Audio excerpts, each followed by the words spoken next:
बिस्मिल्लाहिर्रहमानिर्रहीम। This is doctor Rana Hammad Hasan. आज की इस वीडियो में हम बात करेंगे तहसील स्क्रूटनी कमेटी के बारे में। अपना खेत अपना रोजगार प्रोग्राम में तहसील स्क्रूटनी कमेटी का रोल जो है, उन्होंने एप्लीकेंट्स को एवेल्युएट करना है और उनकी अहलियत या नाअहलियत के बारे में फैसला करना है। तो चलिए देखते हैं कि किस तरह से वो इस प्रोसेस को करेंगे। इसका टाइटल आज की वीडियो का है तहसील स्क्रूटनी कमेटी के लिए अपना खेत अपना रोजगार पोर्टल पर दरखास्त दहिंदगान की अहलियत या नाअहली के तरीक़ेकार के तयन का तरीक़ेकार वो क्या होगा। सबसे पहले मैं आपके साथ तहसील स्क्रूटनी कमेटी मैनेजमेंट पोर्टल का लिंक शेयर करना चाहूँगा।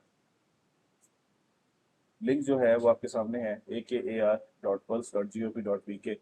ये हमारा एप्लीकेशन रिसीविंग का पोर्टल है। इसके बाद स्लैश और BOR-login जब आप लिखेंगे तो आप तहसील स्क्रूटनी कमेटी मैनेजमेंट पोर्टल पे आ जाएंगे। जब आप इस पे आएंगे तो आपके सामने यूज़र नेम पासवर्ड की स्क्रीन आएगी और यूज़र नेम पासवर्ड जो है वो आपका जो शेयर्ड CNIC है वो वाला है। अभी तक हमारे पास जितने भी फोकल पर्सन्स के नॉमिनेशंस आई थी BOR की तरफ से, उन तमाम फोकल पर्सन्स के अकाउंट्स बना दिए गए। अब तमाम फोकल पर्सन अपने कॉम्पनी शनाख्ती कार्ड नंबर और आर्जी पासवर्ड के जरिए पोर्टल इस्तेमाल कर सकते हैं। जब आप फर्स्ट टाइम लॉगिन करेंगे तो अपने अकाउंट पे मुकम्मल कंट्रोल हासिल करने के लिए आपको अपना पासवर्ड तब्दील करना पड़ेगा। तो ये आप ज़रूर कीजिए।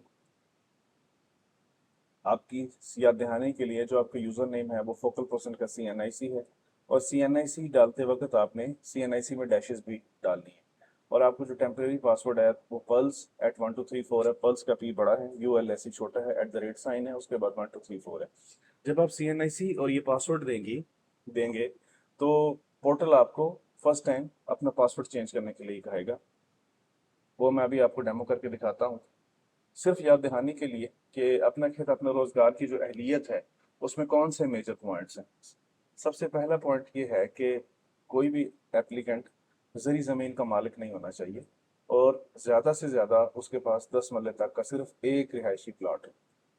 और इसी के साथ ये है कि मुतल्लिका रेवेन्यू स्टेट का हकीकी और मुस्तकिल रिहायशी हो जहाँ रियासती ज़मीन वाक़या है। इसका मतलब ये है कि जिस मौज़ा में उसकी रिहाइश है और उसी में अगर लॉट्स है तो वो उसका रिहायशी होना ज़रूरी है। लेकिन इसके साथ साथ मुंदरजा बाला ज़िमरे के अफराद की अदम मौजूदगी में मुल्हिका रेवेन्यू स्टेट का हकीकी रिहायशी हो जहाँ रियासती ज़मीन वाक़ है। मुल्हिका का मतलब यह है कि एडजेसेंट मौज़ाज का रिहायशी जो है वो अगर उसमें लॉट्स नहीं है तो और साथ वाली मौज़ा पे लॉट्स हैं तो वो उसमें भी अप्लाई कर सकता है। यानी एडजेसेंट मौज़ाज के रिहायशी अपने साथ वाले मौज़ा में अप्लाई कर सकते हैं। लेकिन यहाँ पे इस बात का ख्याल रहे कि पहला जो राइट है वो मौज़ा के रिहायशी का है, उसके बाद अगर वहाँ से कोई एप्लीकेशन नहीं है तो फिर जो सेकंड प्रायोरिटी है वो एडजेसेंट मौज़ाज की है। यहाँ पे एक वजाहत करना चाहेंगे, किसी शख्स की मुस्तकिल रिहाइश का तयन इसके कंप्यूटराइज कौमी शनाख्ती कार्ड पर दर्ज मुस्तकिल पते की बुनियाद पर किया जाएगा। एक ख़ानदान सिर्फ एक लाट के लिए है लोग, और ख़ानदान की डेफिनेशन वही है जो नादरा के रिकॉर्ड के अंदर है, FRC के अंदर। यहाँ पे एक और वजाहत हम करना चाहेंगे, ख़ानदान से मुराद शौहर, बीवी या बीवियाँ और गैर शादीशुदा बच्चे।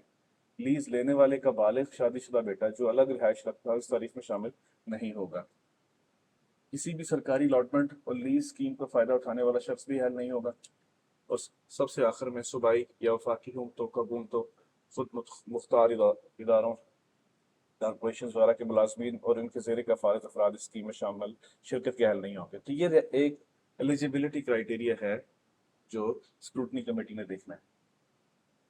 स्क्रूटनी कमेटी को स्क्रूटनी और मॉनिटरिंग कमेटी भी कहते हैं। इस दरखास्त की जांच स्कीम की दरखास्तों की जांच पड़ताल, तस्दीक, अहलियत के तयन और शराइत के मुताबिक स्कीम के नफाज की निगरानी के लिए दर्जल कमेटी तश्कील दी जाएगी। ये गवर्नमेंट की तरफ से अप्रूव्ड है, जिसमें असिस्टेंट कमिश्नर कन्वीनर होंगे, deputy director life stock, assistant director ज़राअत एक्सटेंशन और असिस्टेंट डायरेक्टर लोकल गवर्नमेंट इसके मेंबर्स होंगे। अभी मैं आपको डेमोस्ट्रेट करता हूँ कि किस तरह से आप पोर्टल पे अपना अकाउंट का कंट्रोल हासिल करेंगे। फिर उसके बाद मैं आपको बाकी प्रोसेस के थ्रू जो है वो एक्सप्लेन करता हूँ। तो अभी हम आगे हैं अपना खेत अपना रोजगार akr.pulse.gov.pk/bor लॉगिन के पोर्टल पे। जब आप इस पोर्टल पे आएंगे तो इसके ऊपर वही स्क्रीन है, लेकिन यहाँ पे अपना खेत अपना रोजगार के नीचे आपको मैनेजमेंट पोर्टल के अल्फाज लिखे हुए मिलेंगे। यहाँ पे आप अपना कौमी शनाख्ती कार्ड नंबर डालेंगे, उसके बाद जो टेम्प्रेरी पासवर्ड है वो डालेंगे और यहाँ से लॉगिन करेंगे। जैसे ही लॉगिन करेंगे सिस्टम आपको कहेगा कि अपना पासवर्ड अपडेट करें। तो बराह करम अपना पासवर्ड अपडेट करें, क्योंकि इसके बगैर सिस्टम आपको आगे नहीं जाने देगा और आपको कंट्रोल में देगा। आपने पासवर्ड यहाँ टाइप करना है, उसके बाद वही पासवर्ड दोबारा करना है और पासवर्ड अपडेट कर देना है। तो इस तरीके से आपका जो असाइंड टेरिटरी है उसका कंट्रोल आपके पास आ जाएगा। अच्छा, एक मैंने कंट्रोल आप लोगों के लिए बना के रखा हुआ है कि लॉगिन होने के फौरन बाद क्या चीज़ें आपको नजर आएंगी, किस तरह का पोर्टल होगा। तो यहाँ चलिए इसको लॉगिन करके देखते हैं। जैसे ही लॉगिन करेंगे यहाँ पे मैसेज आएगा कि आप कामयाबी के साथ लॉगिन हो गए, और यहाँ पे आपका CNIC आएगा, नीचे आपका रोल आएगा, ठीक है। और जिस तहसील के आपके पास राइट्स हैं वो तहसील यहाँ पे आ जाएगी। जैसे यहाँ तहसील यजमान चौलिस्तान है, यहाँ पे कुल मौसूल शुदा दरखास्तें 25,356 हैं, ज़ेर गौर 25,326 हैं, मंजूर शुदा कितनी है और मुस्तरद शुदा कितनी है, ठीक है। अच्छा, यहाँ पे आप दरखास्त जो है मौज़ा वाइज भी देख सकते हैं। यहाँ पे अगर आप ड्रॉप डाउन को करेंगे तो तमाम मौज़े आपके पास नज़र आ रहे हैं, यहाँ से आप मौज़ा सर्च भी कर सकते हैं। अच्छा, मौज़ा के सामने कुल दरखास्तें जो उस मौज़ा के अंदर मौसूल हुई हैं वो कितनी है, ज़ेर गौर कितनी है, मंजूर शुदा कितनी है और मुस्तरद शुदा कितनी है, ठीक है। तो ये सारी की सारी लिस्ट आप एक्सेल में भी डाउनलोड कर सकते हैं, ठीक है। अच्छा, अब आपको दरखास्तें देखने के लिए यहाँ पे क्लिक करना पड़ेगा, ठीक है। जैसे ही इस पे क्लिक करेंगे तो आपको वो दरखास्तों की लिस्ट जो है वो नजर आना शुरू हो जाएगी। तो जैसे ही आप इसको क्लिक करेंगे आपके सामने इस तरह की स्क्रीन होगी और दरखास्तें नजर आना शुरू हो जाएंगी। आप दरखास्तों पर जब क्लिक करेंगे तो इस तरह से स्क्रीन आपके सामने आ जाएगी, जहाँ पे मैंने जो है सिक्योरिटी पर्पस की वजह से लोगों की इंफॉर्मेशन पर्सन को हाइड किया है। यहाँ पे दरखास्त की शनाख्त, उसका ID होगा, दरखास्त गुजार का नाम होगा, उसका शनाख्ती कार्ड नंबर यहाँ लिस्ट में आ रहा होगा और उसकी तारीख अप्लाई करने की होगी। उसके बाद उसका फैसला आ रहा होगा कि वो ज़ेर इल्तवा है या वो मुकम्मल हो गया, ठीक है। यहाँ पे फिल्टर आ रहे होंगे कि आप ज़ेर इल्तवा है, अहलियत अहल कितने हैं और नाअहल कितने हैं, यहाँ से आप उसको दे सकेंगे। यहाँ पे आप CNIC या एप्लीकेशन ID से भी लोगों को सर्च कर सकेंगे। जैसे यहाँ पे जायजा लें का एक कॉलम है जिसके आगे एक छोटा सा आइकॉन बना हो। इस आइकॉन को जब आप क्लिक करेंगे तो आपके सामने ये जो दरखास्त होगी वो नजर आना शुरू हो जाएगी। जब आप उस दरखास्त को क्लिक करेंगे तो आपके सामने इस तरह की स्क्रीन खुल जाएगी। यहाँ पे भी मैंने लोगों की पर्सनल इन्फॉर्मेशन को हाइड किया हुआ है। यहाँ पे सारी उस प्रोफाइल की इन्फॉर्मेशन आ रही होगी, जिसका नाम और उसके बाकी डिटेल जो उसने प्रोफाइल फिल करते वक्त फिल की है वो उसके अंदर आ रही होगी।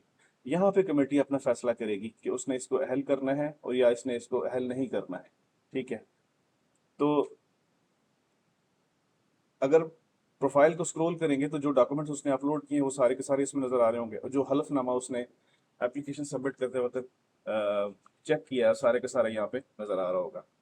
अच्छा, अगर कमेटी ने उसको अहल करना है तो अहल का बटन क्लिक करेगी और यहाँ से फैसला जमा करा देगी, ये सिंपल है। लेकिन अगर उसने कमेटी ने उसको अहल नहीं करना तो उसको दरखास्त रद्द करने की वजह यहाँ पे सिलेक्ट करनी पड़ेगी। जब तक आपकी वजह सेलेक्ट नहीं करेंगे उस वक्त तक आप इसको सेव नहीं कर सकते। ये सारी वो कंडीशंस हैं जो प्री रेक्विजिट है इस स्कीम की एलिजिबिलिटी क्राइटेरिया की। अच्छा, इसके अलावा यहाँ पे आखिर में एक दीगर का भी कॉलम है। इसको जब आप सिलेक्ट करेंगे कि यहाँ पे एक बॉक्स खुल जाएगा, उस बॉक्स में आपको कुछ लिखना पड़ेगा कि इनके अलावा भी कोई एक वजह है जिसकी वजह से आप उसकी एप्लीकेशन को डिस्क्वालीफाई कर रहे हैं, वो आप उसके अंदर टाइप करेंगे और फिर फैसला जमा कराएंगे तो इस तरह से उसको डिस्क्वालीफाई कर देंगे। अहल जो है वो आपको ग्रीन में नजर आ रहा है और अहल नहीं है वो आपको रेड में नजर आ रहा है। अच्छा, इसके बाद जैसे ही आप उसको अहल या नाअहल करेंगे तो आपके ये सारे स्टैट्स जो हैं अपडेट हो जाएंगे। कि अगर फर्ज करें किसी को आपने अहल कर दिया तो यहाँ पे मंजूर शुदा अहल 1 आ जाएगा, ठीक है। और यहाँ पे मौजा के भी स्टैट्स इस तरीके से आते जाएंगे। ये जो 4 बॉक्सेस हैं ये आपको पूरी तहसील के स्टैट्स बता रहे हैं, और ये एक लाइन जो है आपको इस मौजा के स्टैट्स बता रही है, ठीक है। अगर फर्ज करें 114 में से आप एक एप्लीकेशन को क्वालिफाई कर देते हैं तो यह मंजूर शुदा 1 हो जाएगा और मुस्तरद शुदा जो है वो 0 रहेगा और ज़ेर गौर 113 हो जाएगा। तो इस तरीके से आपका जो काउंट है वो ऑटोमेटिकली अपडेट होता रहेगा। अच्छा, जब आपने फैसला दे दिया तो ये यूजर के एंड पे उसको किस तरह से नजर आएगा। यूजर को यहाँ पे नजर आ रहा होगा कि जी आपकी एप्लीकेशन जो है नॉट एक्सेप्टेड है, क्योंकि आप नॉट क्वालिफाइड है, अगर आपने उसको डिसक्वालीफाई किया। जैसे ही यहाँ पे नीचे आएगा, यहाँ पे इस तरह का साइन उसको नजर आ रहा होगा यूजर के प्रोफाइल के अंदर, और यहाँ से व्यू रीजन देख सकेगा जो आपने वहां पे सेलेक्ट की है उसको डिसक्वालीफाई करते वक्त। ठीक है। और इस तरीके से उसकी एप्लीकेशन के ऊपर भी रिजेक्टेड का इस तरह से निशान आ रहा होगा कि आपकी एप्लीकेशन जो है वो रिजेक्ट हो गई है। लेकिन अगर वो क्वालिफाई हो जाता है, उसको आप क्वालिफाई कर देते हैं, तो यूजर के लॉगिन में उसका एप्लीकेशन स्टेटस अप्रूव्ड आ जाएगा और एप्लीकेंट स्टेटस जो है वो क्वालिफाइड हो जाएगा। अच्छा, जैसे ही वो क्वालिफाइड होएगा तो उसका एप्लीकेशन प्रोसेस का जो फ्लो है वो चेंज हो जाएगा। अब वो बैलेटिंग में शामिल होने के लिए एलिजिबल है, जो बैलेटिंग का प्रोसेस है उसके लिए जाने के लिए तैयार है। अगर वो बैलेटिंग में सेलेक्ट हो जाता है तो फिर पेमेंट और पोसेशन हैंडओवर के प्रोसेस में जाएगा, नहीं तो ये बैलेटिंग पे ही सिस्टम जो है उसको दिखाता रहेगा। सो दिस इज हाउ ये स्क्रूटनी कमेटी का जो फैसला है वो यूजर को किस तरह से इंटीमेट होगा।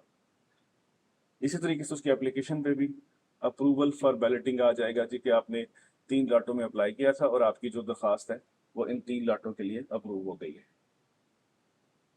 मैं उम्मीद करता हूँ कि स्क्रूटनी कमेटी को ये वीडियो हेल्प करेगी कि किस तरीके से वो एप्लीकेंट को क्वालिफाई करेंगे और या डिसक्वालीफाई करेंगे, उनके रीजन रिकॉर्ड करेंगे।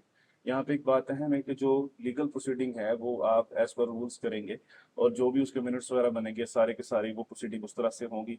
और लेकिन ये पोर्टल जो है आपको फाइनल डिसीजन अपलोड करने के लिए मददगार होगा, और जो शेड्यूल आपको बीओआर की तरफ से बताया गया है उसी के अंदर रहते हुए आपने अपना खेत अपना रोजगार पोर्टल पे जो है स्क्रूटनी को के अमल को मुकम्मल करना है। Thank you very much. अल्लाह हाफ़िज़।